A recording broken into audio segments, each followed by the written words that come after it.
अस्सलाम वालेकुम, it's Syed Ali Ahmed. It's my third blog. अगर आप लोगों ने सेकंड ब्लॉग देखा हो तो आपको याद होगा कि यार नाइट मैच खेलने गए थे, नाइट मैच खेलकर फिर फ्री हुए। अच्छा, क्या होता है कि सैटरडे वाले दिन आप ऑफिस जाओ और ऑफिस के बाद फिर आप जब घर आते हो आपको सोने को नहीं मिलता। वैसे ही रमज़ान है तो दिन बहुत शॉर्ट हो चुका होता है, तो आप फिर अफ्तार वगैरह में लग जाते हो। उसके बाद यार सैटरडे एक दिन मिलता है, रमज़ान में ही नाइट मैचेस खेल रहे हैं सिर्फ, तो आप नाइट मैच खेलने चले जाते हो। उसके बाद आके आप जब सोते हो तो आप भरपूर नींद लेते हो और वीकेंड ही मिलता है आपको सोने के लिए, क्योंकि वीक डेज़ में ऑलरेडी 6 बजे ऑफिस जाना पड़ता है, तो यार सीरियसली टाइम नहीं मिल रहा होता। तो जब आप सो के उठा मैं थोड़ी देर पहले, अभी तो तकरीबन 2 बज रहे थे। अच्छा, मेरी 2 बज रहे थे, जब 2 बजे उठा तो फिर अच्छा उठते ही सबसे पहले ख्याल क्या है, यार क्या कुछ करने को है आज। उमूमन वीक डेज़ में इतने ज़्यादा काम होते हैं कि आपको कुछ करने के लिए टाइम मिल ही नहीं रहा होता, तो वीकेंड में ऐसा लगा क्या वाकई कुछ करने के लिए भी है आज। लेकिन जैसे ही जब मैं उठा, नमाज वमाज पढ़ी, तो उसके बाद बिल्कुल एक्चुअली याद है यार आज मैच है पाकिस्तान वर्सेस जिम्बाब्वे। तो फ़ौरन नमाज पढ़ने के बाद ही मैच खोला।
सो गाइस, फाइनली मैच खत्म हो गया है और लकीली पाकिस्तान मैच जीत गया है। एक मोमेंट को ऐसा लगा था कि शायद पाकिस्तान मैच हार जाएगा जब जिम्बाब्वे की सेकंड विकेट पार्टनरशिपिंग लग गई थी।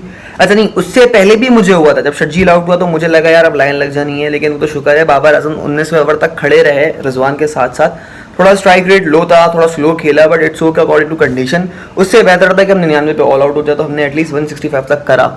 लेकिन जब फर्स्ट इनिंग खत्म हुई तो उस टाइम पे लग रहा था नहीं यार टारगेट बहुत कम है, जिम्बाब्वे चेस कर सकती है। लेकिन कहीं ना कहीं ये डाउट भी था कि यार पिच अकॉर्डिंग टू पिच, जैसे लास्ट मैच में आपने देखा था 118 पे हमने जिम्बाब्वे को रोक भी दिया था, पाकिस्तान खुद तो 99 पे रुक गई थी।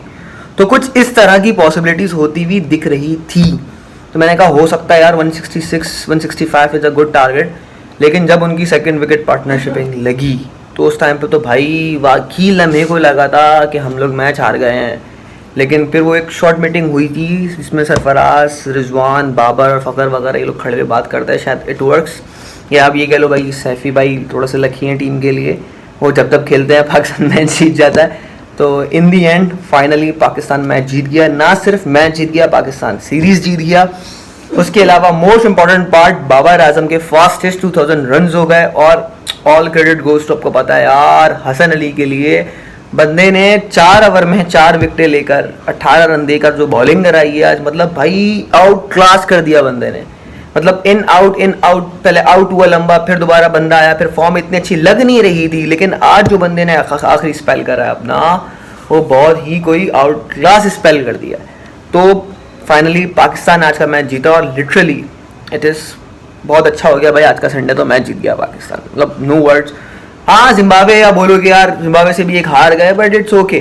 जिम्बाब्वे है, इसी जिम्बाब्वे ने इंडिया को भी हराया था और ऑस्ट्रेलिया को भी हराया था, और बहुत सारी टीमों को भी हरा चुका है। तो फाइनली हम लोग आज का मैच जीत गए, ना कि सिर्फ मैच, साथ साथ सीरीज भी जीत गए। भाई मैच भी ख़त्म हो गया और संडे को अमूमन ऐसा सीन होता है कि यार मैं जो है अपना कुछ ना कुछ बिजनेस रिलेटेड स्टफ लेके बैठता हूँ, क्योंकि पर्सनली मेरा मानना है कि आपको अपॉर्चुनिटी बना लेनी चाहिए एज़ कम्पेयर टू आप वेट करो किसी अपॉर्चुनिटी के आने का। अच्छा, जॉब से पहले भी मेरा एक सॉफ्टवेयर हाउस था और अभी भी है, लेकिन कोविड की वजह से, कुछ बहुत सारे सिनेरियोज की वजह से मुझे अपने सॉफ्टवेयर हाउस को थोड़ा सा वर्क फ्रॉम होम, या ये कह लें आप उसको थोड़ा सा स्लो प्रोग्रेस पे लाना पड़ेगी, क्योंकि साथ साथ जॉब करनी पड़ेगी, आपके पास रिस्पॉन्सिबिलिटीज़ होती हैं, आपके पास बहुत सारे स्टफ्स होता है, आपको उन चीज़ों का ख्याल रखना पड़ता है। तो उमूमन जो संडे होता है, ऐसे तो वीक डेज़ में भी मैं आफ्टर ऑफिस अपना जो खुद का सॉफ्टवेयर हाउस है या खुद का जो बिज़नेस स्टाफ है उसको लेके बैठता हूँ, उसमें कुछ ना कुछ टाइम स्पेंड करता हूँ। लेकिन मोस्ट प्रॉब्ली संडे वाले दिन मैं डिसाइड करके बैठा हुआ हूँ कि यार मैं पूरा दिन पूरा टाइम अपने बिजनेस को दूंगा। उसमें कोई क्लाइंट डीलिंग चल रहा है, कोई प्रोजेक्ट चल रहा है, या इवन कोई प्रोडक्ट रिलेटेड स्टफ भी चल रहा है, तो उसको लेके बैठूँ और उसके साथ टाइम स्पेंड करूँ। तो उसमें ये होता है कि बहुत ज़्यादा काम कुछ मैनेजमेंट का भी होता है, और इटसेल्फ मैं एक डेवलपर हूँ, डिज़ाइनर हूँ, तो मैं डेवलपिंग डिज़ाइनिंग बहुत अच्छे से वाकिफ़ हूँ, तो काफ़ी टाइम उसमें भी निकल जाता है। तो फ़िलहाल अब हम चलते हैं कुछ काम की तरफ। तो सीन कुछ ऐसा है कि भाई थोड़ा सा काम करते हैं। सो आफ्टर दैट काम, संडे है, अफ्तार हो चुकी है, मैच हो चुका है, फिर देखते हैं क्या करना है। सो या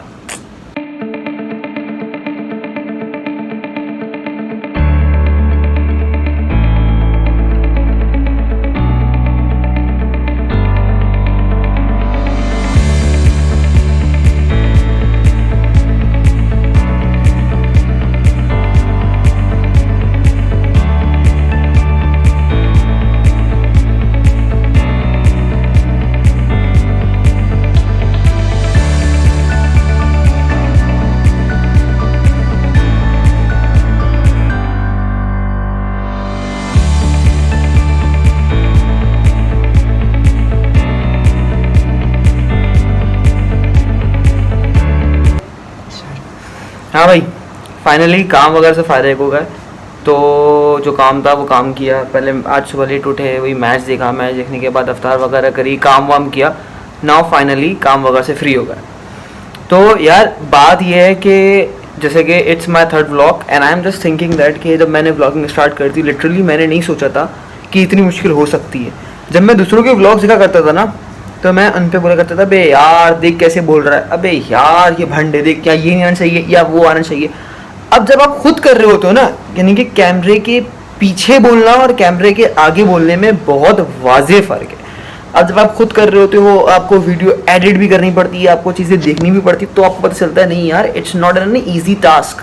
कहना बहुत आसान था, पर जब एक्चुअली कर रहे हो, it's a literally a difficult thing, it's not an easy. इतना आसान नहीं है जितना आसान लगता है ये।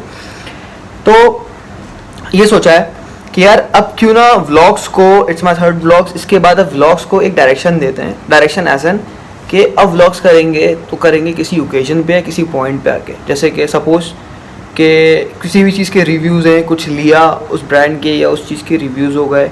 अभी इंशाल्लाह इन फ्यूचर थोड़ा सा दिन बाद टूर पे आना है। एक टूर पे गए तो वहाँ पे पूरा, जब टूर पे गए तो वहाँ के लाइक टूर ब्लॉगिंग करनी है। उसके अलावा कोई ओकेजन, कोई event just like an Eid, wedding, picnic या मैच, उसके ऊपर रिव्यू, या उसके ऊपर जो घूमने गए वहाँ का व्लॉग। उसके अलावा थर्ड एक चीज़ करनी है जो मैंने पर्सनली देखी भी थी 2-3 जगह, और खुद आइडिया भी था उससे रिलेटेड कुछ चेंज करने का। जैसे कि कोई चीज़ कोई फूड पैक करना है, मिसाल के तौर पर जैसे कि समोसे, और फिर ट्राई करना है कि इस पूरे कराची टाउन के अंदर समोसे कहाँ कहाँ अच्छे मिल सकते हैं। तो जैसे कि समोसे पिक किए, फिर उन समोसों को ज़्यादा के डिफरेंट प्लेसेस पे खाना है, और फिर उनको रिव्यू करना है, उनको देखना है कि नहीं यार कौन से समोसे ज़्यादा अच्छे थे, कंपेयर करना है लाइक। तो फ़िलहाल अभी ये सोचा है कि यार इन फ्यूचर अब जब नेक्स्ट होगा, हो सकता है नेक्स्ट नॉर्मल व्लॉग भी आ जाए, लेकिन मोस्ट प्रॉब्ली चांस ये कि अब कोई एक फूड को पैक करना है और उसको जाके करना है। तो अभी जो मैंने फूड पैक किया है, जो मेरे ख्याल में है, वो फूड मेरा फेवरेट है, one of my favourite food which is fries. यानी कि यार I love fries too much. तो मैंने सोचा यार क्यों ना आप सबसे पहले स्टार्ट ही फ्राइज़ से करते हैं। फ्राइज़ बहुत सारे, यानी कि 90% लोगों को फ्राइज़ पसंद होते हैं, और लड़के बाहर फ्राइज़ और चाय के तो भाई बहुत दीवाने। तो हम स्टार्ट करते हैं सबसे पहले ही फ्राइज़ से।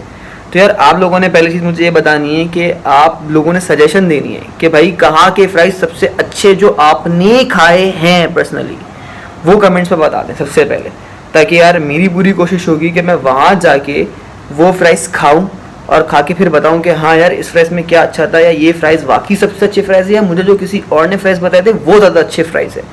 तो सबसे पहले स्टार्ट करना है फ्राइज़ से। आप लोगों ने फ्राइज़ बताना है कि सबसे बेहतरीन फ्राइज़ इस टाइम पे कहाँ मिलते हैं। सेकंड ये बताना है कि फ्राइज़ के बाद कौन सा फूड कवर करना है। तो जो देखा जाएगा फिर उसके बाद कि यार सेकंड फूड कौन सा होना चाहिए फ्राइज़ के। तो फिलहाल अब व्लॉग्स को थोड़ी सी डायरेक्शन देनी है और कुछ इस तरह लेके चलना है। तो फिलहाल यही बातें थी और थर्ड व्लॉग भी यहीं तक का था। तो इंशाल्लाह आपसे मिलते हैं नेक्स्ट व्लॉग के अंदर। देखते हैं वो फ्राइज़ वाला व्लॉग होगा या तो फिर कोई और कोई ओकेजनल कोई पॉइंट ऐसा आ जाए उसके ऊपर कोई व्लॉग हो सकता, तो मे बी उस पर व्लॉग होगा। या अल्लाह हाफिज़, थैंक यू सो मच।